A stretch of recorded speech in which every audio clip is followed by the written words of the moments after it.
Fortunately, financial impact is tied to environmental impact. The more solar I install, the better for the planet, the more money I make. It just happens to be like a direct correlation.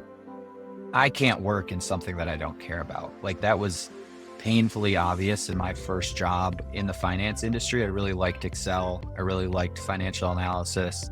I literally remember sitting in the stairwell, like talking to a mentor, a friend of mine, just like, is this what life is, where you just hate your job for 8 hours a day for the rest of your whole life? I was young. It was like my first job out of college. And I couldn't believe that's what the next 60 years of my life were going to be. And so I just deliberately decided I want to do whatever I can to align my professional life with what I have passions for. And that's, the outdoors, protecting the outdoors. And fortunately, it worked out.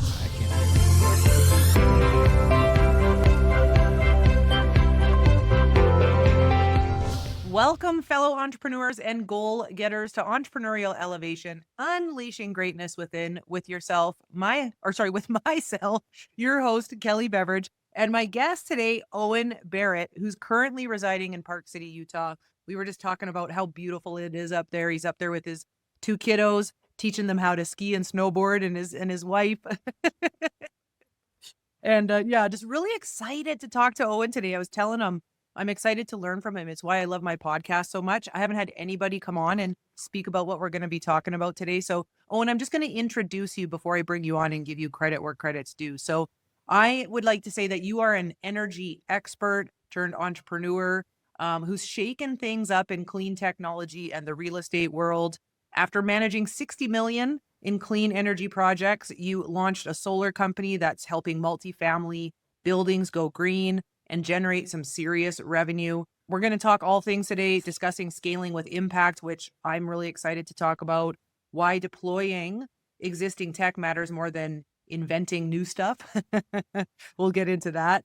And how building a business that's good for the planet can also be profitable. And I think that that's a really great message to share. I kind of want the theme to be a little bit about that, building a profitable business that can also save the planet. I think that's super cool, and just excited to pick your brain. Thanks for being here today. Yeah, excited to be here. Thanks for having me. Awesome. Maybe let's start with your journey. I think with your story, it would be a great place to start. Just how did you go from managing energy for a Fortune 500 company to launching multiple ventures in clean energy and real estate and starting your business and being the founder of Shine? So how did that journey begin? Yeah, I mean, I think it starts even earlier. I think it starts as a kid, being told that you're stubborn. You don't like to listen to authority. And that definitely carried through into my professional life. For better or worse, I have a hard time listening to people telling me to do things if it doesn't make any sense to me. Do this because it's how we've always done it. It's how we'll continue to do it. That message will never resonate with me. And so I quit my corporate cushy job probably a few weeks before I was about to get fired, if I'm being honest. Like, I felt like there was a little bit of tension building up between me and management, because sometimes they'd ask me to do stupid things and I just wouldn't do it. And I think that's a way to not last a long time in corporate America. And so I've always been entrepreneurial. I've always had side hustles, going through college, in grad school, I had a side hustle. I've always just been interested in starting businesses, like figuring out business models, figuring out where is there like customer demand, and trying to launch different things.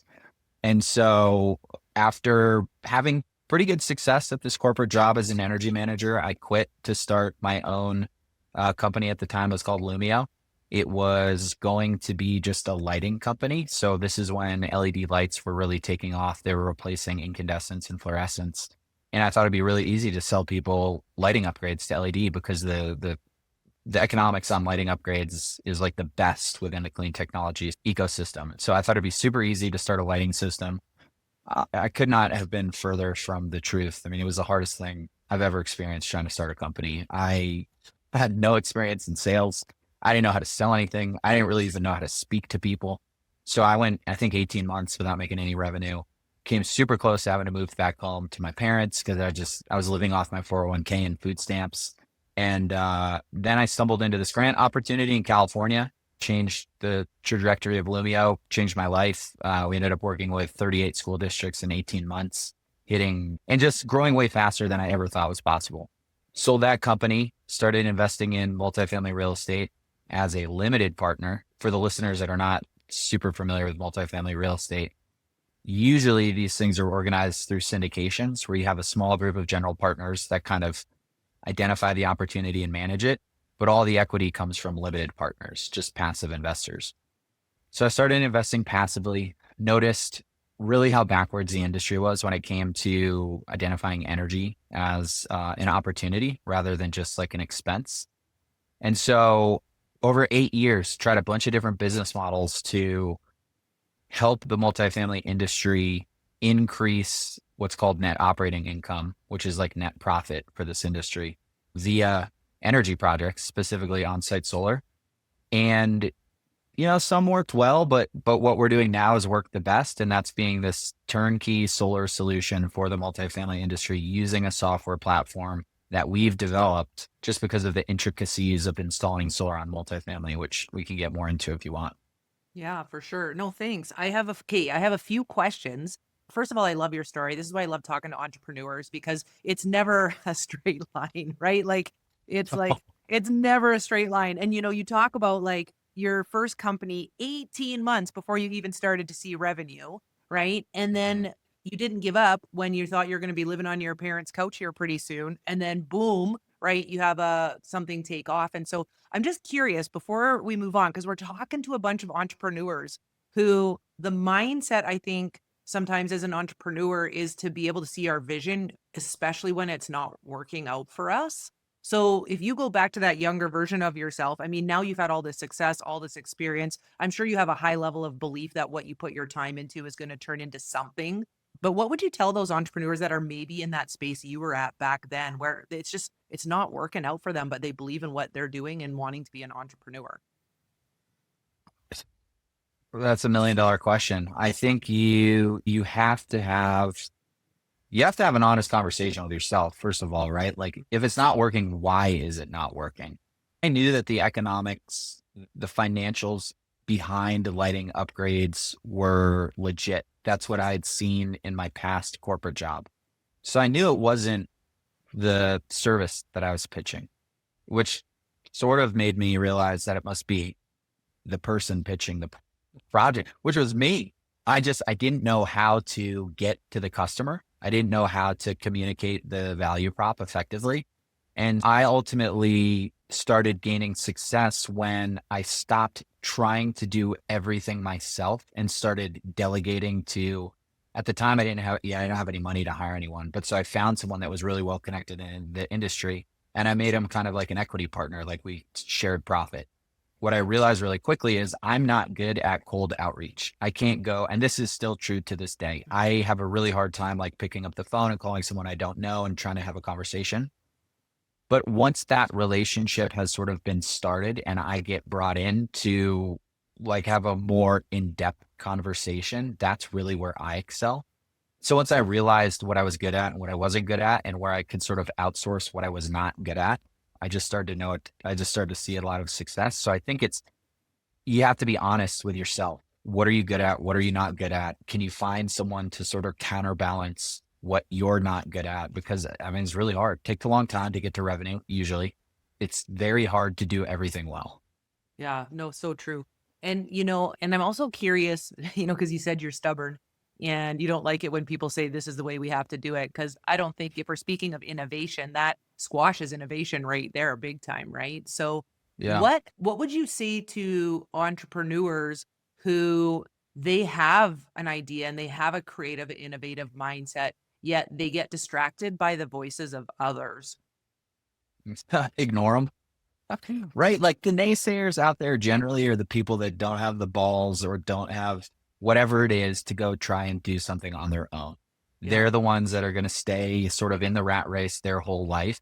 And it's really easy to tell people their idea is stupid or they shouldn't do it or it's risky or whatever. But America thrives on entrepreneurship. And it's so much easier. If money is your goal, it's a lot easier to make a lot of money through entrepreneurship than it is through W-2.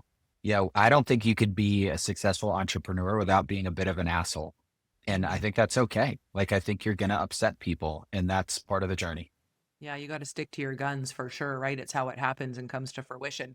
And, speaking of that, you've made some bold moves. Like you've had quite a few pivots, it seems like, in your career as you're out there building. When do you know it's time to evolve and start a new venture? Man, good question. You're on fire right now. You must do this for a living. You're easy to talk to. And like I said, I like to ask questions I like to know for myself. So, I mean, I could talk about the last pivot, like the first pivot from doing energy, like renewable energy and energy efficiency within schools. That was kind of easy. Like the pivot was forced because I exited the company and I thought I was retired, honestly. I was like, man, I'm late 20s, like financial freedom. I don't need to do anything. And so many people, I don't know, maybe I'm type A, I don't know, but so many people sort of sit back, try and do nothing. And mhm. like, that's when they start to go crazy because they're like, you have to be working on something. And I was the same way. So that pivot into multifamily was easy because it was sort of forced to. The most recent pivot, we were buying multifamily properties to install on-site solar. So the first way I tried to crack into the multifamily industry was starting a consulting company called Value Add Solar. And the idea was like, I'm the solar expert and I know enough about real estate to try and pitch solar into these multifamily syndications. Let me just consult and help these owners and operators do it on their projects. And what I realized was like, that wasn't going to work. Nobody wanted to listen to me. It just like for whatever reason, people were really skeptical that solar could add value. And so again, like being stubborn, I was like, well, if they're not going to do it, I'll just do it. And so then I went on this journey of trying to figure out, how do you buy apartments? Like, how do you raise the money? How do you identify them? How do you get the debt? Like, I had to figure out everything. And so we were buying apartments to install solar on them so that we could, this sort of our hypothesis was, if we do it ourselves and solar is accretive to the project level returns, meaning it makes the investment better, then that should be a signal to the industry that everybody should start adopting solar into their investments because it's accretive to the deal. And we ended up buying, I think, about 650 units. And then we started tinkering with the software platform, specifically because we were buying what's called master metered apartments. So it's built like a hotel. There's one electric meter, there's 200 units. The solar is really easy. The asset management of the real estate is really hard because these properties tend to be old. Mm. So we wanted to figure out, how do we buy individually metered properties when every apartment unit has its own electric meter? And what we realized really quickly is, if you want to install solar on that type of property, you have to install one small solar system per apartment unit. So 200 unit apartment building gets 200 small solar systems. But then how do you bill the tenants post installation, and how do you do measurement and verification post installation? And nothing existed to do that. So in 2023, we built that solution thinking it would help us buy more apartments. And then my partner and I have, again, sort of an honest conversation with ourselves. Are we real estate people, or are we clean tech experts? We're more the clean tech experts. So we thought, let's pivot this idea sort of away from buying our own properties towards helping other multifamily owners deploy it themselves. So it was just, I think sometimes you just need to step back and reflect on, what am I doing? What's working? What's hard and what's easier? And although I hate to say it, like, follow the easy path. And Mhm. for us, that was solar. It wasn't real estate. It's so interesting. Thanks for explaining it, right? And as you're speaking, I'm just thinking too, like kind of how you talk about follow the easy path.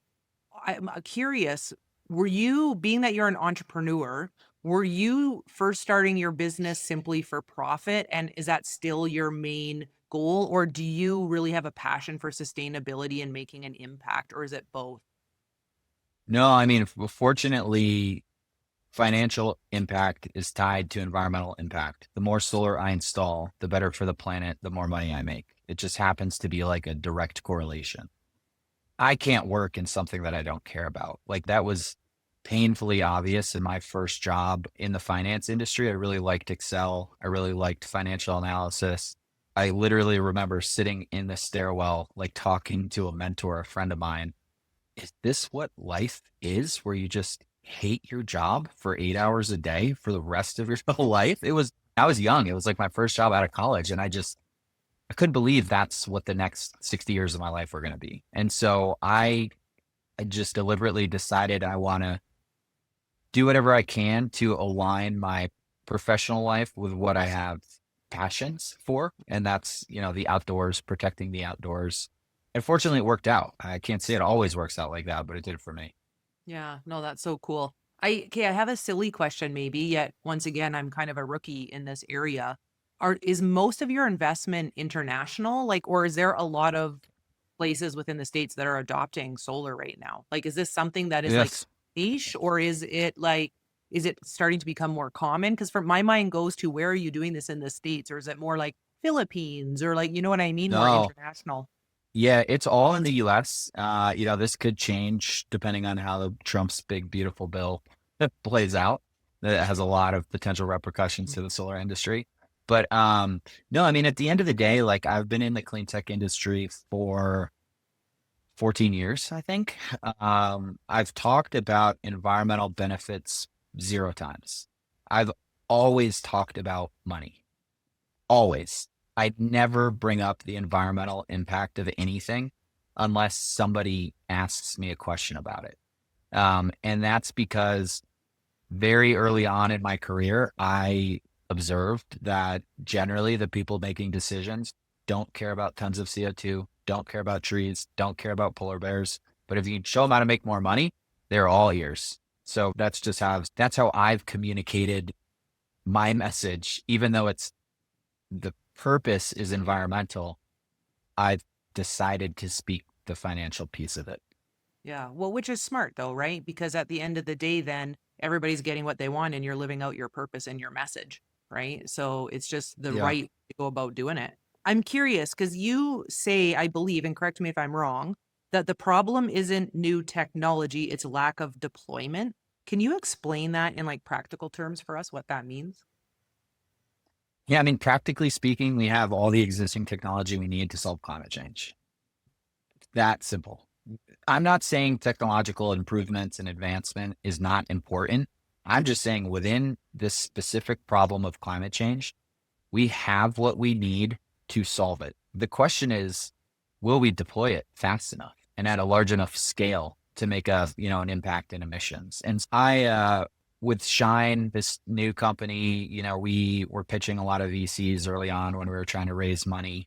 And it just became kind of abundantly clear that not everybody, a lot of people are interested in sort of the next shiny technological solution, even though most people haven't been in the trenches trying to deploy existing tech. Hmm. And the bottleneck to solving climate change is in deployment. It's not a new technology. So I feel super strongly that we need to focus on deployment. And I'm always going to have business models that focus on deployment, not developing new tech. Okay. And so what would be ways that you can speed that up? Like I guess maybe what's getting in the way and what are ways you're looking at to make that process more scalable and profitable? Well, so we've always focused on, or I've always focused on existing buildings. The reason being is of sort of the global greenhouse gas emissions, 40% comes from the built environment. So things that are already built. Another interesting stat is that I think of all the buildings that exist in 100 years, 2/3 of them already exist, right? So if you think about, okay, 40% of the emissions come from the built environment, and 2/3 of the built environment that will exist in 100 years already exists, then it seems like the biggest problem or the biggest opportunity in terms of decreasing emissions is to help existing buildings decrease their emissions. There's a lot of companies focused on how do we build new buildings the right way, which is great that we should focus on that. That's a way easier problem to solve.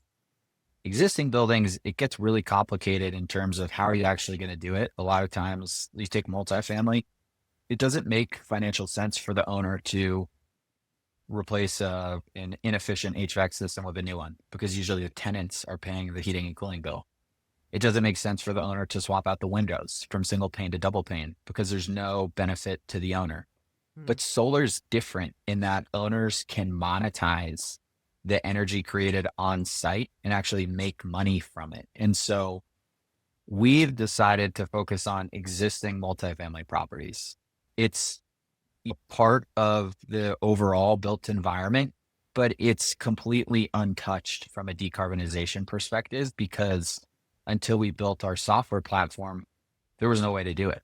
It just didn't exist. And so now we're on this kind of educational campaign about now you can do it and it does make you more money and it is good for the environment. If you have those kind of goals, you don't need to. Either way, it makes owners more money. This is so interesting. I feel like I'm learning so much. So I was reading through your bio and you said that your shine vision was to you were to be on track to decarbonize 200,000 units. Are you on track for that? We are. Yeah. I think by 2030, right? Is that what's in there? Yeah. Yeah. I mean, and still that's not really anything. I think there's 8 million apartment units in the US. So like Yeah. we'd love to get to 200,000. We'd love to get to a million.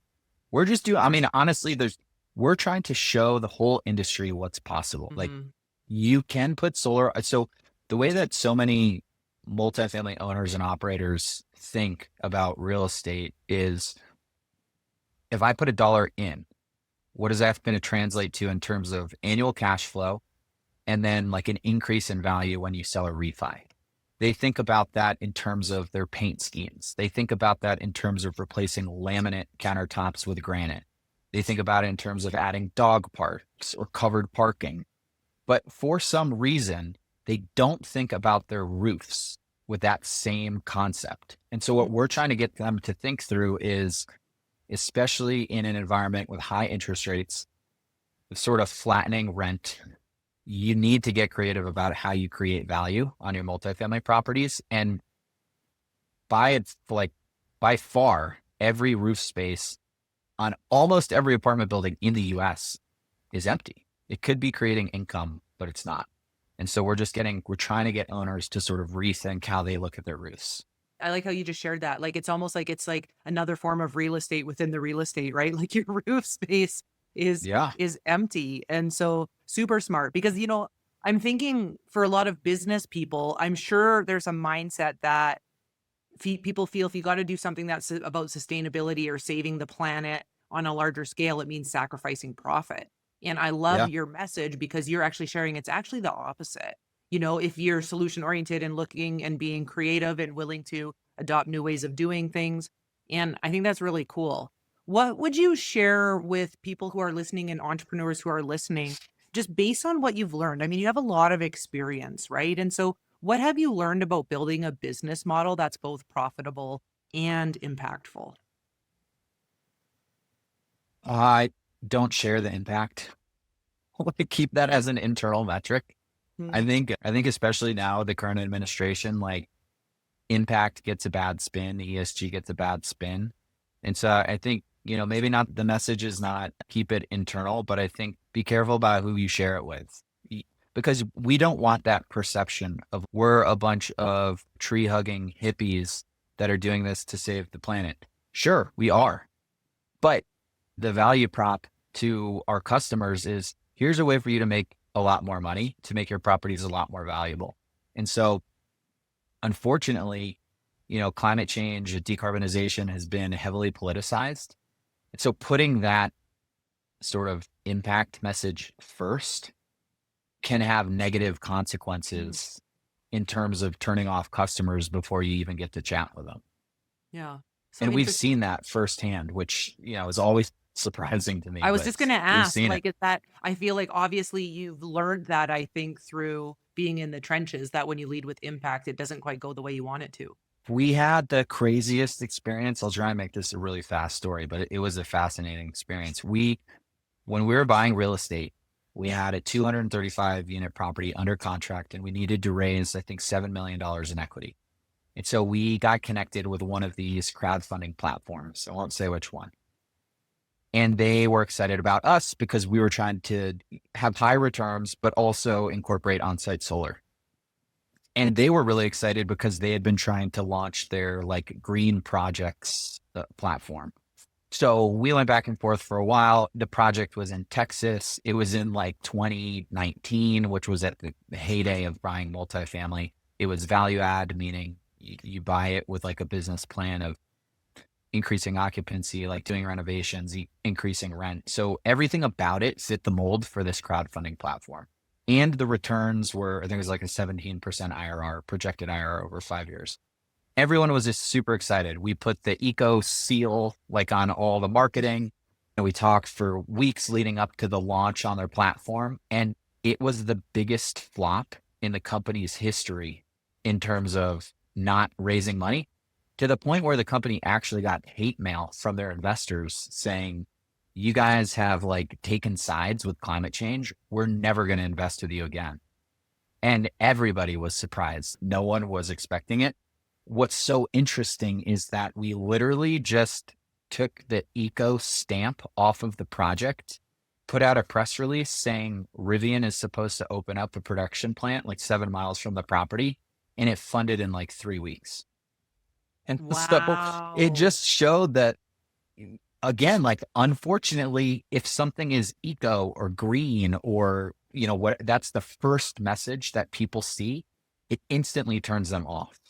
And I just think you don't really know that until it's too late. So we keep that messaging tight to the vest because it's a great thing for us to think about and celebrate and chat about, but we don't want potential customers like turning us away just because of something that they think about us. Yeah. Your story is so intriguing to me right now. So, and I just have one more question before we move off of this, because this is blowing my mind.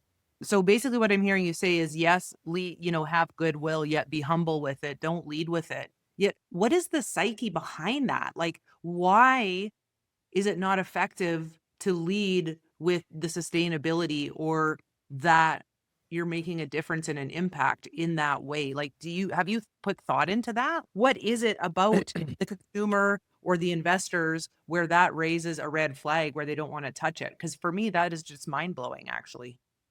I think it's a couple of things. I think number one, you instantly lose half the population in America, right? Half of America doesn't believe in climate change. You lead with a message of climate change first, you're going to turn off that half instantly. Number two, I think, it's like that old adage of negative word of mouth travels a lot further than positive word of mouth. I think it's the same idea of like, if you have a negative reaction to something, you're going to be a lot louder about it than if you have a positive one. And so if your messaging and marketing is all climate first, environment first, you're going to piss off a lot of people. And those people are going to be a lot louder than the ones that the messaging actually resonates with. And then I don't have data to support what I'm about to say, but I think if you were to poll wealthy people in America, I think more of them would lean Republican than Democrat. And so Republicans generally lean anti-climate change, anti-climate science. And so you start to lose the investors, the high net worth individuals, potentially. I mean, that's a hunch, but I bet the data would support that. So interesting. Thanks for sharing.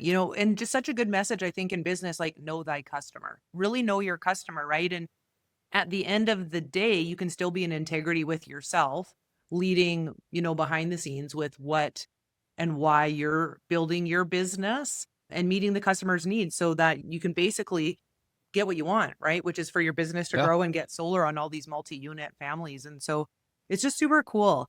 Do you have, so just a couple questions to follow up on this. And you touched a little bit on it. So what advice would you have for founders then, or entrepreneurs who want to integrate sustainability into their business model, but don't know where to start? So outside of maybe not leading with it, right? But how do they start to just even integrate sustainability in the first place?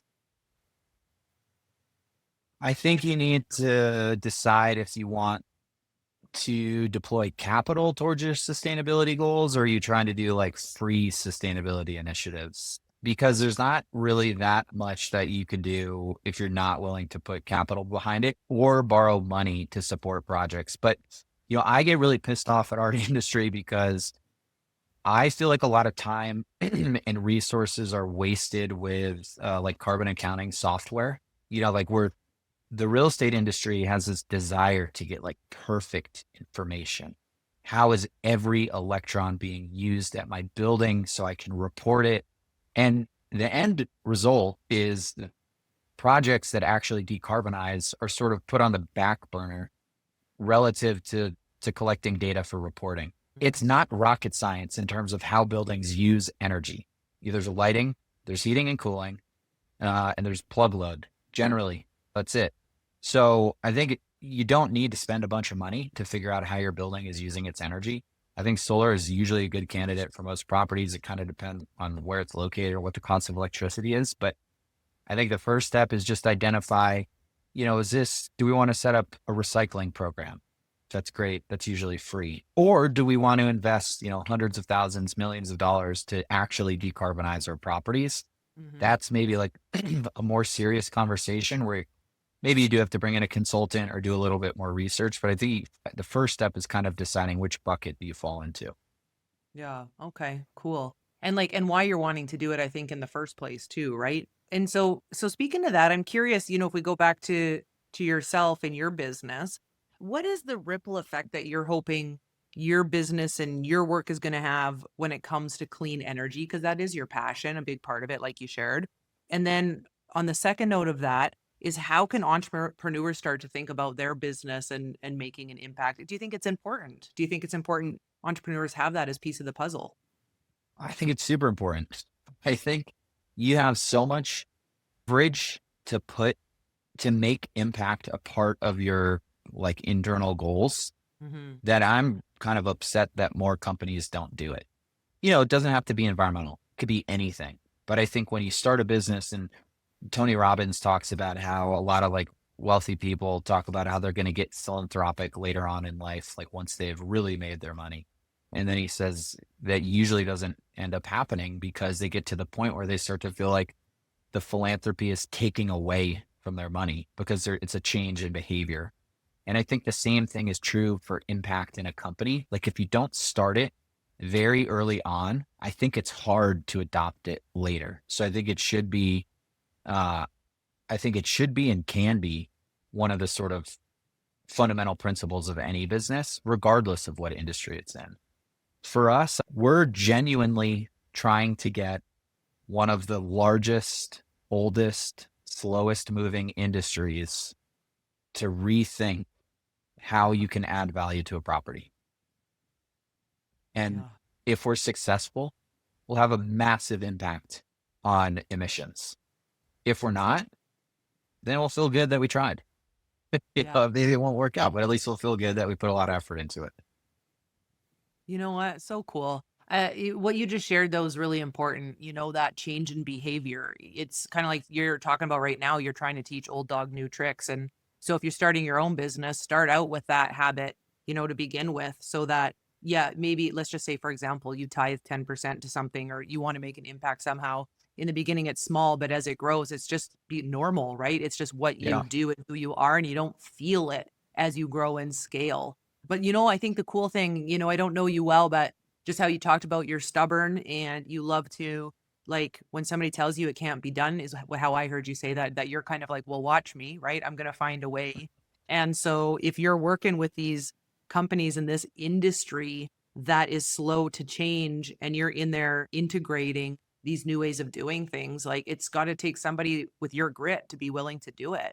So I guess that would be, in kind of starting to wrap up here, that would be one of the questions I have is like, where do you get that grit from to keep going when you're kind of on this like uphill battle?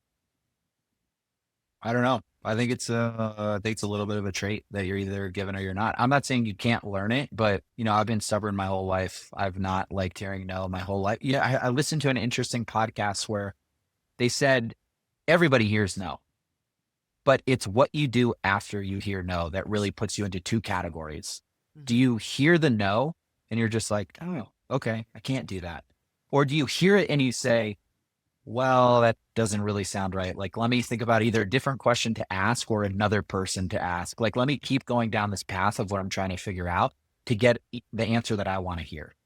I don't know if that's a developed skill or like an innate skill. I think, if you were to interview my mom, she'd say I was like that my entire life, which does not make for an easy kid to raise. But yeah, I think if you channel that stubbornness the right way, you can have a really successful life in terms of like changing behavior or just making change in general. Yeah, so true. I love your answer. Oh, and I'm curious for the people who are listening, we'll put all the information in the show notes so that they can find you. Yet, where can they find you?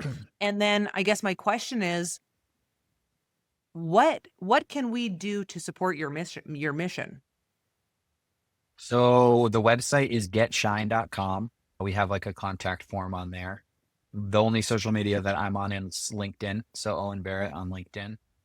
And in terms of what you can do, right now we're just on basically an educational campaign, Mhm. trying to talk to as many multifamily owners, commercial real estate owners as we can, not even to pitch them, just to say, look, like the game has changed. There's a new way to think about how to introduce solar or implement solar into your projects, and just getting them aware. Our sales cycle is super long. It's like 12 to 18 months. And Mhm. so we know that it's going to require a lot of conversations with an organization before they're finally ready to adopt. So it's just right now, we're just really looking for introductions so that we can have these conversations and try and get people comfortable with a new way of doing things. That's awesome. Do you expand into Canada or is this mostly in the US? Yeah, it's only in the US right now. I think it's just easier. Like we're not licensed anywhere in Canada. Like that's a big part of our business model is having the right electrical licenses so that we can do the work. So maybe down the road, but that's not really on like our near term roadmap. Yeah, no worries. I mean, once you're getting to that million unit mark or something, you might open up Canada. Yeah, there you go. Yeah, I've never looked into Canada and the policies around solar, so I would be curious what it is. Yeah, so interesting. That's so cool. The reason I'll just be transparent, I'll just share it on the podcast. The reason why I was asking is because I come from a family in the trades painting company. So, and we paint all Oh, multi-unit. cool. Yeah, we Oh, paint both yeah. construction. Yeah. And so I just have some contacts in that space in Canada. But for those of you who are listening, think of who you know in the States or can connect Owen to, right? And the thing is, 6 degrees of separation is real. Like that idea that if you know somebody who knows somebody, when you start thinking about it. And I love that you just put that out there. Because you know what? I might not know somebody in Canada, but next week I might come across somebody who for some reason talks about multi-unit in the States, because Yep. it's on my mind now, which is really cool. And that's how it works. And it's why I have my podcast. I really want to have people use this as a resource for connection. So that's why I asked the question. So thanks for sharing. And so, Yeah. okay, so Owen, I have three quick last questions I want to ask kind of rapid fire. Yet, is there anything that you want to make sure you share that we haven't talked about?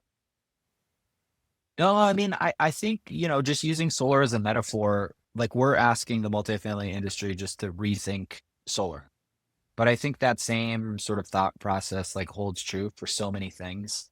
There's so many inefficient things that happen because it's the way it's always happened. I think the world needs people to ask why. Why have we always done it that way? And sometimes it's hard and uncomfortable. We need innovation. We need things to change and go the right direction. So I think it's just really important that people don't stop asking why. Yeah, for sure. Yeah, great message. Okay. So, question, you, by the way, seem super young for all the things that you've accomplished thus far. Yet, I'm curious at this stage in your life, what is your definition of success? I think financial freedom. Just like fortunately I hit it early and now I can do whatever I want. I mean, not whatever I want. I can do within reason. And that's Yeah. like this business model has taken 8 years to figure out. I could have never done that if I didn't have the financial freedom from an earlier job. So I just think it's the ability to do what you want to do when you want to do it. There's different levels to that, right? Like I don't have a private plane. I can't fly wherever I want to, but I can work on whatever I want to. Yeah, absolutely, which is cool. Or hit the slopes with your kids, right? On a Hit the Tuesday afternoon. slopes. Yeah, Yeah, take the day off, go skiing, powder day, put out the out of office. I mean, that's gonna happen a lot this way. People are sorry, it's dumping out here in Park City. Like I'm not doing work today. exactly. That's fair. Cool. Okay, next question. What would 3 tips be you would give someone to unleash their inner greatness? 3 tips. Get comfortable with no. Just hearing no. I think especially like young kids today, they don't get a lot of rejection, and I don't think that's gonna lead anywhere good. Uh, Learn how to sell. Those two are kind of related, but a little bit different. And then I wish someone had told me in college. In college, I was so obsessed with getting good grades that my social life took a hit. And I wish someone had told me, like, grades are not that important, but the relationships that you develop in college are probably going to be more important.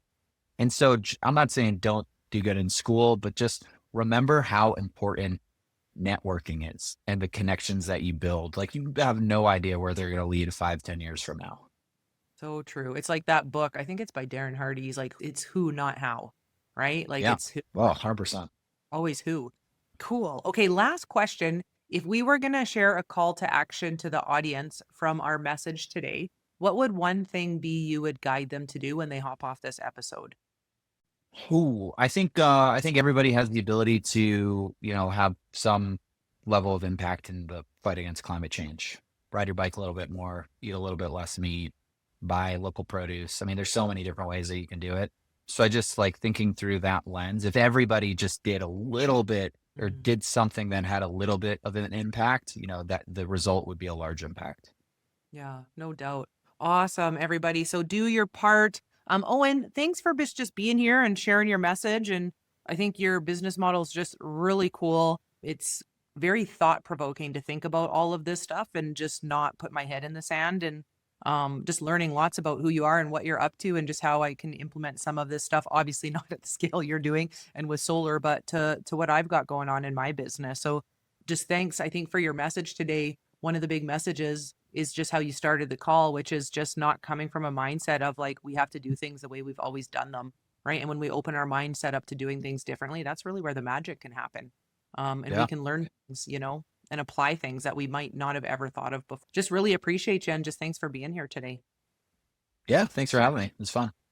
Awesome. Go hit the slopes. Actually, maybe you're going to just really quickly, now that it's turning nice, you don't hit the slopes. Do you do the bike ride up and down? Because I think you can do that. Uh, You can. I rock climb. That's like that's the Oh, main reason I moved to Utah, is to climb. okay. Well, get out there and climb then. Yeah. Thanks. I will. Cool. Thanks, Owen. Hi, I'm Tanya, and this is Julie, and we are the founders of Coach Core, your all in one solution for building and scaling a successful coaching business. At Coach Core, we provide you with everything you need in one place. You can house your courses, manage memberships, run email campaigns, and create stunning websites and funnels, all with our easy to use platform. And it's not just about the software. We offer built-in coaching and mentorship, helping you implement best practices from certified NLP practitioners and story brand coaches. And that's just scratching the surface of what's inside.